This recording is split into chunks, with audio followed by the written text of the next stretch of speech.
From UFOs to psychic powers and government conspiracies, history is riddled with unexplained events. You can turn back now or learn the stuff they don't want you to know. A production of iHeartRadio.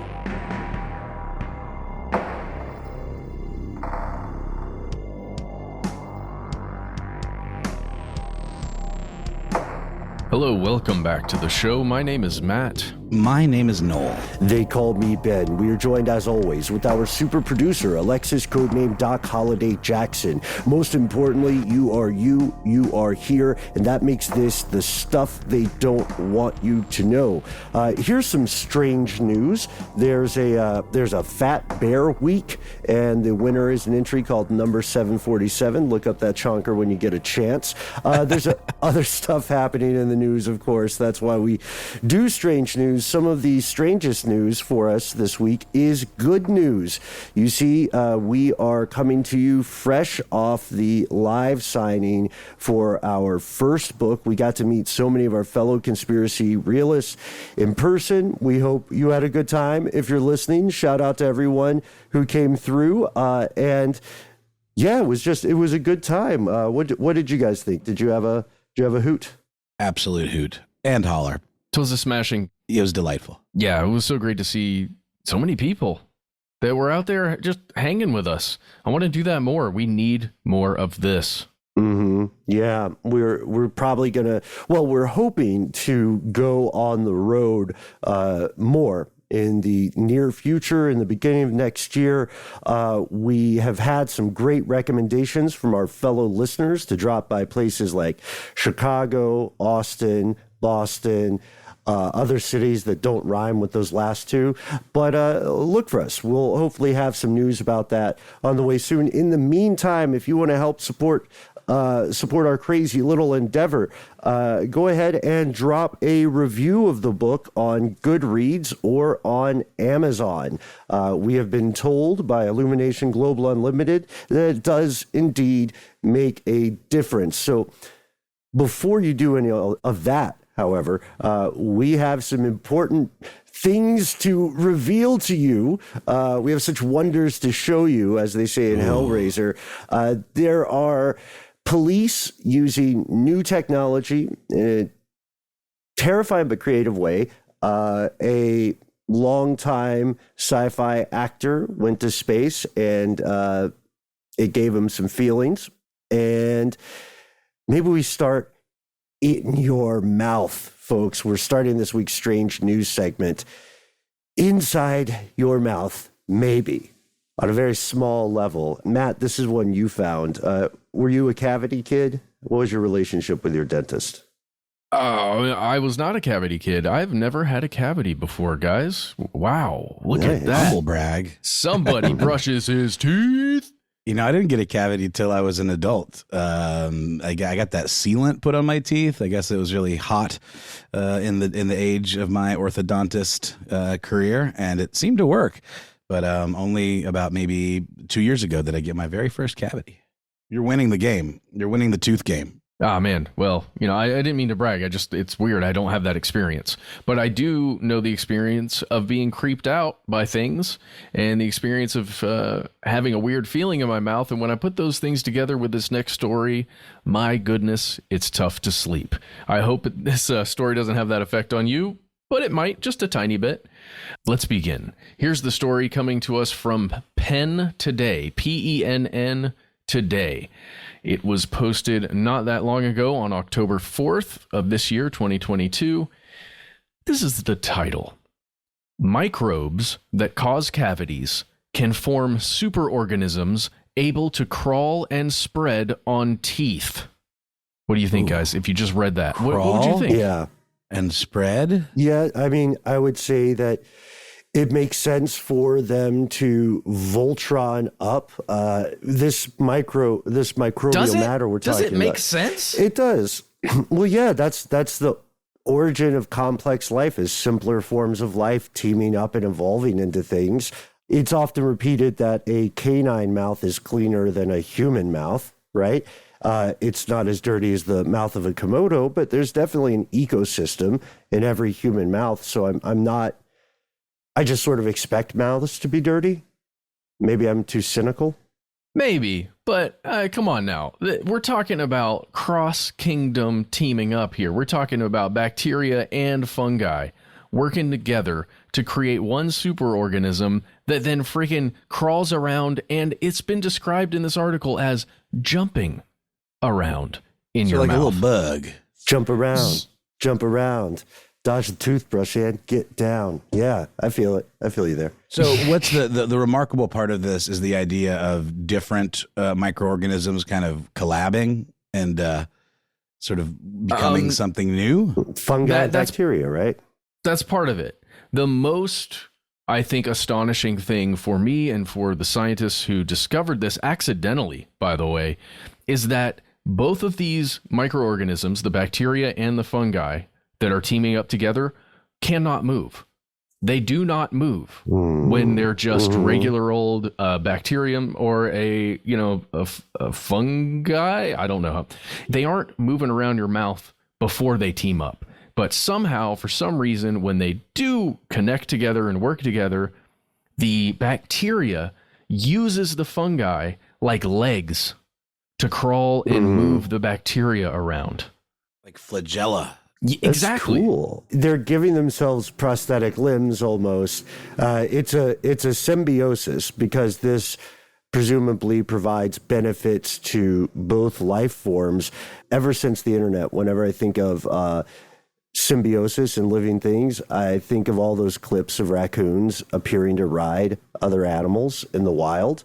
This microbe, this bacteria then, is just able to, do they know how this happened, Matt? Like how they originally partnered up, or what research led them to discover this? No, we don't know. This was discovered in the saliva of children, really young kids, I think toddlers, who had severe tooth decay. So like the first teeth that you get in your mouth, the baby teeth, it was just discovered when looked through a specific type of microscope for long enough.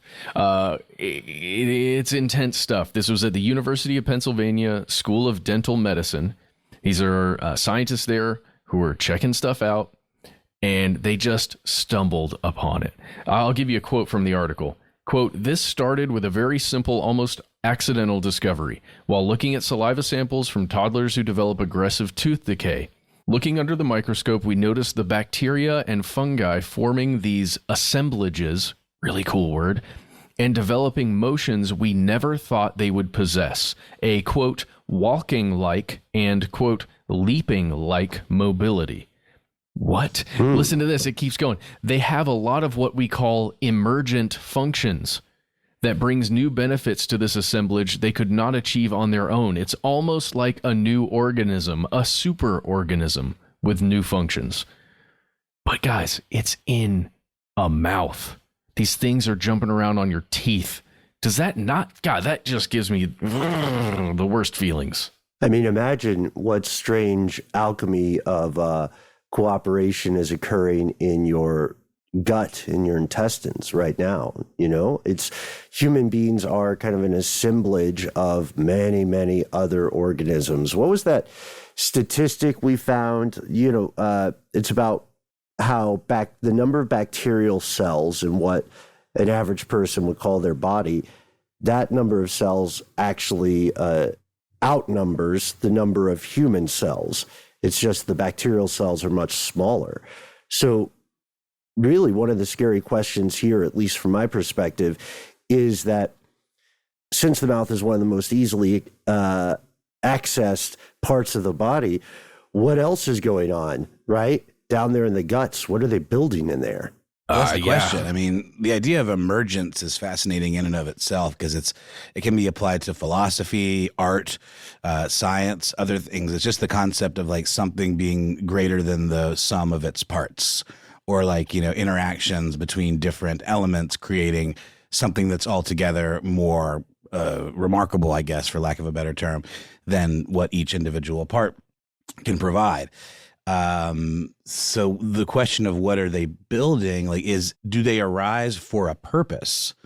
That's the question. Do these tendencies emerge to a greater goal, or is it just then the the goal becomes apparent after the fact, or there is no goal. It just kind of does what it does, and then it creates an outcome. The goal is survival and reproduction. Well, exactly. Always. Yes. Yeah. So in this case, it's this increased mobility increases the likelihood of survival. It's like all of a sudden knowing parkour. This bacteria's new limbs have unusual properties. So the emergent behavior is something that allows them to actually less parkour and more Spider-Man, right? Because they're sticking to stuff, they're adhering. Well, in this case, guys, the bacteria, if you imagine it, it's not mobile. Once it forms on a tooth somewhere, it's there, okay? Unless it gets moved around through the natural movements of your mouth and your saliva, it's staying where it is. Same with the fungi, okay? Now, when they team up in this way, they can move around to different places, and they are way harder to get off with regular tooth cleaning. So if it's just bacteria and you clean your teeth with a toothbrush the way you've been told to do your whole life, kid, then you can usually get that bacteria off. Same with the fungi. But when it's together, it is way stickier on the enamel of the teeth or the area of the tooth that's damaged that it's eating away at. So this thing really does make it strong. It's like the Hulk of bacteria. Look, I'm going to share this with you guys really quickly, and then we'll move away from this topic. This is an image of what it looks like. Can you guys see this? Yeah, I was looking at this one earlier, Matt. And if we could describe it here, the spindly stuff is our fungal life form, right? Those are the legs, essentially, or the appendages.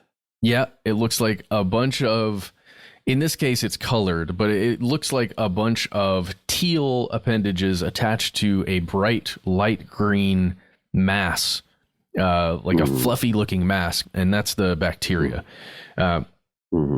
God, and they're just going bloop, bloop, bloop, bloop, it also, around. Yeah, the fluffy looking mass, as you describe it, looks like, it reminds me of some of those weird substances as toys that Nickelodeon used to sell. Not GAC, but there was another one that had some sort of beads embedded in it. Floam, yep. That's it. Yeah. It was like little kind of particles of styrofoam bound together by some sort of sticky, slime substance that you could mold into, different shapes, and you could combine them with colors. You're absolutely right, Ben. It does have that particulate kind of look to it. Oh, and I learned from the Penn Today article that you shared, Matt, that there is a name for these projections. They are hyphae. Hyphae is like the word of the day. Another thing that was really interesting to me about this, Matt, is these scientists did one of the smartest things you can do in this situation and attempted to recreate this strange amalgamation. Were they successful? Yeah, they did. Yeah, that's really the only way we're able to study them as much or know about them as much as we do. And because ultimately the attempt now is we've got these things. They're stronger than they should be, really. How do we prevent these things from forming? And it's weird, you guys. They found that the structures are covered in this glue-like substance. It's like an extra substance that keeps all of the parts together from the two different creatures, if you will. And the thought is if you can somehow target that glue-like substance, you could break these things up way more easily.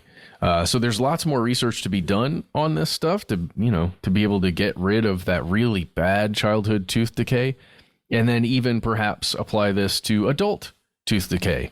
Because if these things are crawling around on baby teeth, there's something, or maybe something even worse, crawling around on adult teeth. Go to the dentist, everybody. Yes, go to the dentist. Just be careful which dentist you go to, and always be skeptical of perhaps unnecessary procedures. Right, guys? Upselling. Right, exactly. It's not just to the mechanics. It's the dentist too. That's right. Somebody in my family just went through that exact thing that we talked about on our dentist episode. Guys, last thing before we take off right here, The DART program, remember the thing we talked about, slamming a spacecraft into an asteroid? It was around 3 times more effective than we hoped it would be. Wow. Humanity uses DART. Awesome. It's super effective. Yeah. That's such a, yeah. It's a huge step, but it's only the first step of about 1,500 that we have to take to truly be able to protect ourselves on this planet from any and all asteroid threat. But gosh, it's a cool step. I'm just excited about it. I was thinking about this. I read a great comparison for this, Matt, which is ultimately what we found. We threw a ping pong at a freight truck. You can think of it that way. You threw a ping pong ball at it. And what we found is that it's possible if we get a big enough ping pong ball or enough, an army of ping pong balls, then we might be able to stop the truck from hitting us being planet Earth. I thought that was really inspiring, actually. 100%. Okay, so we are going to take a break, hear a word from our sponsor, and then head out into the vast expanse.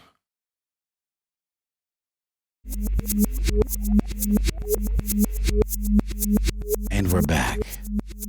Space. The final frontier. Did they say that in the original Star Trek as well? Or is it just in Next Generation? I think it was a callback to the original series. But I'm not a Trekkie.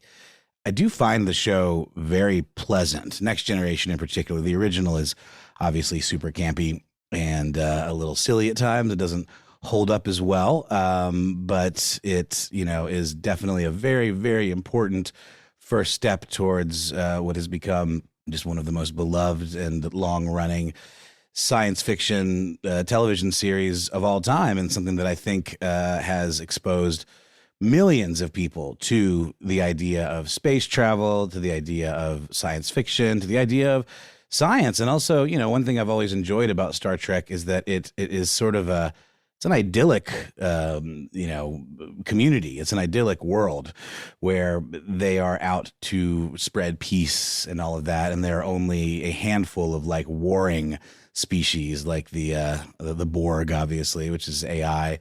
And I think the Klingons are not so great either. I wish Max Williams was here. He'd probably shut me down and set me right. But we're not talking about Star Trek today. Exactly what we are talking about. Mr. William Shatner, national treasure, William Shatner, poet, singer, actor, thinker, just all around interesting fellow. And he got the opportunity through Mr. Jeff Bezos to travel to space on the Blue Origin space shuttle on October 13th of 2021. William Shatner, by the way, is 90 years old, and that makes him the oldest living person to travel into space. And he penned a sort of reflection on his experience into space. And I know William Shatner is a thoughtful person. The Unexplained is quite an interesting and well-made sort of exploration of some of the same kind of things that we talk about on the show. But I was kind of thinking that his reflection of going to space would be, just full of wonder and kind of on brand with sort of his Star Trek roots. And there certainly is part of it that does go in that direction. But the thing that was most remarkable about it is he experienced something very profound and very sad. He experienced this feeling of existential dread that I don't think he was expecting. So I'm going to read just a little bit from this piece that was published in Variety recently. He does the whole build up to takeoff and all that stuff. And then he's in space. So we've got Shatner in space. I'm not going to do a Shatner voice. It's too on the nose and I would screw it up. I saw a cold, dark, black emptiness. It was unlike any blackness you can see or feel on Earth. It was deep, enveloping, all-encompassing. I turned back toward the light of home. I could see the curvature of the Earth, the beige of the desert, the white of the clouds, and the blue of the sky. It was life. Nurturing, sustaining life, Mother Earth, Gaia, and I was leaving her. Everything I had thought was wrong. Everything I had expected to see was wrong. I had thought that going into space would be the ultimate catharsis of that connection I had been looking for, between all living things, that being up there would be the next beautiful step to understanding the harmony of the universe. In the film Contact, when Jodie Foster's character goes to space and looks out into the heavens, she lets out an astonished whisper, "They should have sent a poet." I had a different experience because I discovered that the beauty isn't out there. It's down here with all of us. Leaving that behind made my connection to our tiny planet even more profound. It was among the strongest feelings of grief I have ever encountered. The contrast between the vicious coldness of space and the warm nurturing of Earth below filled me with overwhelming sadness. Every day, we are confronted with the knowledge of further destruction of Earth at our hands, the extinction of animal species, of flora and fauna, things that took 5 billion years to evolve, and suddenly we will never see them again because of the interference of mankind. It filled me with dread. My trip to space was supposed to be a celebration. Instead, it felt like a funeral. I learned later that I was not alone in this feeling. It is called the overview effect and is not uncommon among astronauts, including Yuri Gagarin, Michael Collins, Sally Ride, and many others. Essentially, when someone travels to space and views Earth from orbit, a sense of the planet's fragility takes hold in an ineffable, instinctive manner. Author Frank White first coined the term in 1987. Quote, "There are no borders or boundaries on our planet except those we create in our minds or through human behaviors. All of the ideas and concepts that divide us when we are on the surface begin to fade from orbit and the moon. The result is a shift in worldview and in identity." And then he goes on to talk a little bit more about what that means to him, you know, the and way this it is just an excerpt affects. from his book, right? Yeah. Boldly Go: Reflections on a Life of Awe and Wonder. I guess that's right. Yeah, it must be an excerpt of a new book that was released by Atria Books on October 4th of 2022. So he must have written this in. I mean, who knows? Books take a long time, but he may have written this in, after the fact. So I would love to read the entire book. But I just think it's very profound. This idea of the overview effect. Mm-hmm. I mean, it really is kind of a psychedelic kind of experience where you all of a sudden shrink down and see the greater scheme of things. And then you realize, I mean, how insignificant we are in the grand scheme of the universe, but also how special our planet is. And to be out in space, he wasn't looking at it as the final frontier. He was looking at it as like representing the blackness of like eternity and extinction and like how special that little pale blue dot that we inhabit really is when you zoom out and really see it. And just the existential kind of dread of how when you've left kind of Mother Earth's kind of warm embrace, how protected we are, relatively speaking, down there. It is a profound feeling. And the idea of, he does go back to having a sense of hope. He says, in this insignificance we share, we have one gift that other species perhaps do not. We are aware not only of our insignificance, but the grandeur around us that makes us insignificant. That allows us perhaps a chance to re-educate ourselves to our planet, to each other, to life and love all around us if we seize that choice. Mm-hmm. But yeah, I just wanted to see what you guys think. I mean, it really, the idea of this billionaire, Jeff Bezos, just kind of doling out trips to space kind of willy-nilly. And I mean, the idea of it being William Shatner, this actor who was, in Star Trek, seems very much like something that was cooked up in a, publicity room or a publicity meeting, or it's, we'll get Shatner to do it. He'll be the oldest guy in space, and everybody knows William Shatner. That'd be cool. Perhaps. It just seems like Shatner is approaching it from this totally philosophical perspective that I kind of tend to think a Jeff Bezos lacks. Okay. I think he's more about like, how do I build the thing? How do I take all this money and do crazy stuff so I can like own the idea of traveling to space? But it's one of those things like in Jurassic Park where they spent so much time wondering if they could, they didn't think about if they should. And I just have a sense that, a Bezos or a Musk or whatever kind of lacks that perspective that someone with clearly a bit more of a poet's heart kind of does. The guys on Internet Today, who I always reference and love, they pointed out, it's like, giving out acid, and then when people start to peak on their trip, just popping champagne, being like, "We did it," but not really thinking about what that means in terms of how it can totally shift your perspective and, completely, change the way you look at things and how that should be respected. I'll keep this brief, but I think if I'm understanding, so there are like five things to respond to in your question there. So first, to walk backwards, we have to understand that billionaires are still at this point human, and demographically, it may be that Jeff Bezos, whom I have not met, simply has a deep love of Star Trek, deep nostalgia for it, and he definitely has a deep love of space. I'm glad that you mentioned the overview effect, because we went deep on that in an episode a number of years ago, and it reminds me of some of the statistics with near-death experiences. So the sample size of overview effect is by necessity pretty low, but if you look at it, what you'll see is that the majority of people experiencing this idea, this "we are all connected" situation that Bill Hicks has performed comedy about very well, by the way, what we see is that they generally have a positive experience. So it's interesting to me that William Shatner he's feeling that connection, but he's also feeling the great silence of the deep ink. The third thing I think you're asking was the idea of whether this is a PR stunt. It's quite possible, but I want to hold out a little bit of hope, because space travel is so important for humanity, that maybe what happened is Jeff Bezos really wanted this to happen as a way of maybe saying thank you to someone who had informed his younger years so much.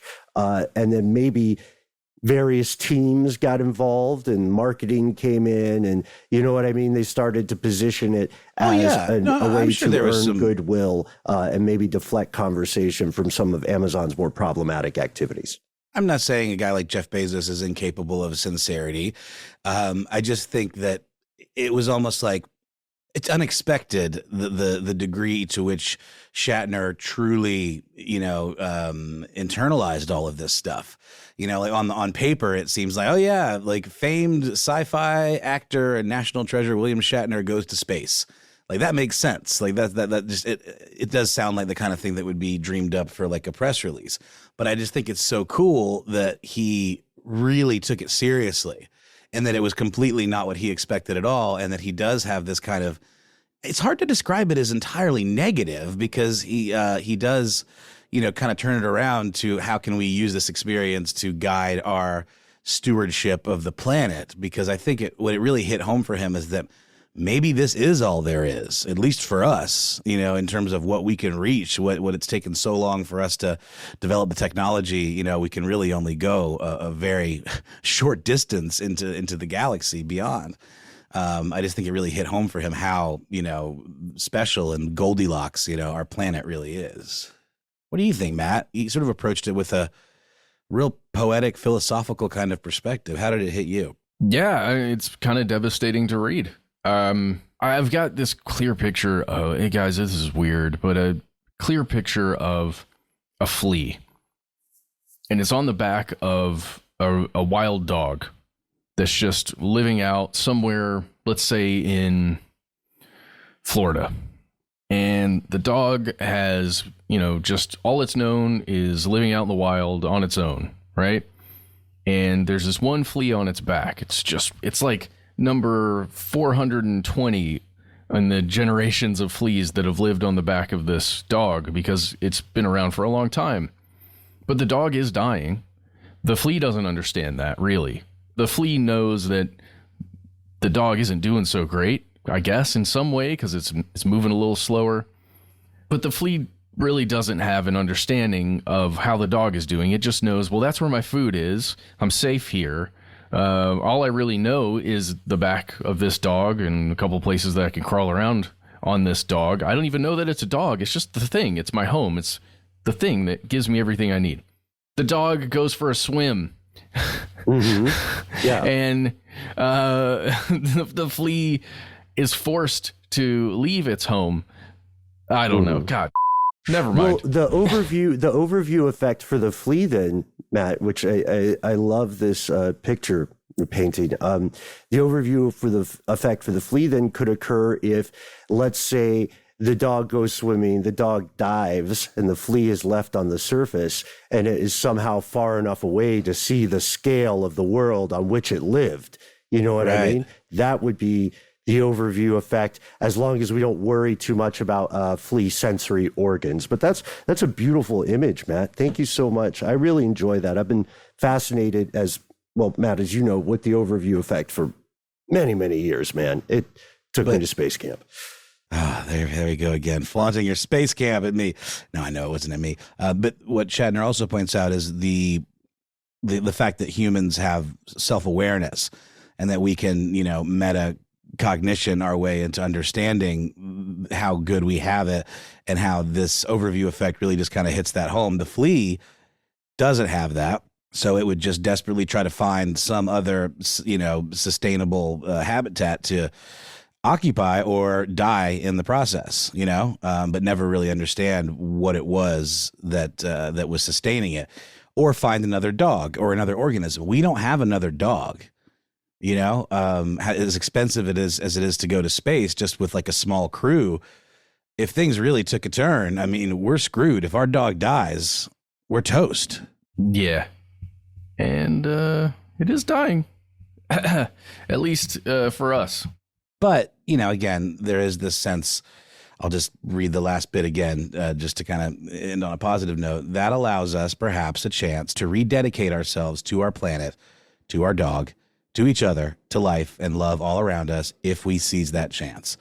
But as we know, as we talked about in the Silurian episode recently, industry and the byproducts of, industrialization and humanity have created subsystems that are now, it's hard to put back in the box. So you can say this from the perspective of a very wealthy man who has been able to go to space, but we're not all going to get to have that opportunity. We can read this excerpt and kind of understand it. We can think about what that means, but it's not like this is going to all of a sudden change the course of the moving pieces that are causing the death of our planet, because they're all just so entrenched in these systems that have been created, and there's just, I don't see any significant turning back to the point of fixing things, but maybe I'm wrong. I hope you're wrong. Yeah, I hope I am too. But anyway, sorry for this one being kind of a bummer, but I was really taken by this. I thought it was very beautifully written. And it is a book co-authored by Josh Brandon, Boldly Go, Reflections on a Life of Awe and Wonder, that you can get, I believe now, from Atria Books. It came out just earlier this month. So let's take another quick break, and then we'll come back with one more piece of strange news.